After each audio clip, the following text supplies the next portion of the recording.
Изборите на врата, државните институции се полнат со кадри. Маратонот со предизборни вработувања очигледно ќе го трча и Министерството за одбрана, каде 8 најавен оглас за 300 професионални војници кои ќе служат на армијата.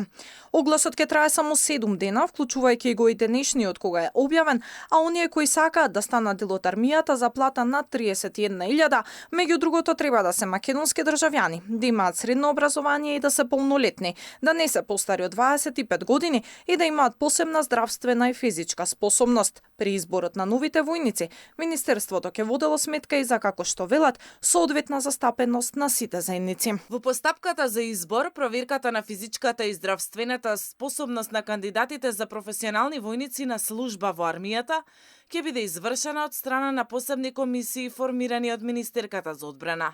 При вработувањето ќе се води сметка за соодветна и правична застапеност на граѓаните кои припаѓаат на сите заедници со почитување на критериумите на стручност и компетентност. Овој оглас доаѓа откако пред само 4 месеци Министерството имаше оглас за вработување на 150 војници на определено време на 4 години.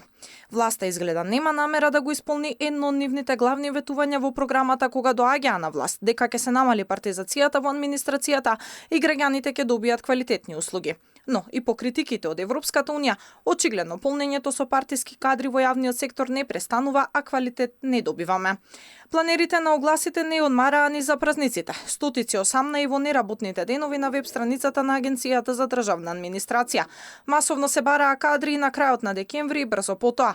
Владата вработува 69 службеници. Голем работодавец е и Дирекцијата за спасување, примаат 49. Огласи за вработување има и во Агенцијата за вработување, во Државната изборна комисија, во Регулаторната комисија за енергетика, Министерството за образование и во други агенции и дирекции. Платите зависат од работната позиција.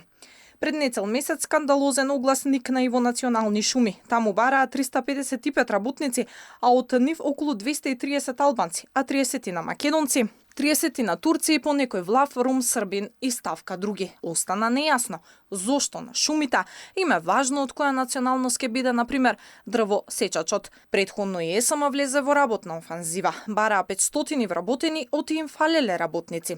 Исто остана неразјаснат податокот како до сега функционираат државните електрани без толку работници. За подсетување, клиниката за гинекологија и акушерство бараше лекари стриктно со албанска етничка припадност, а власта не вида ништо спорно во тоа.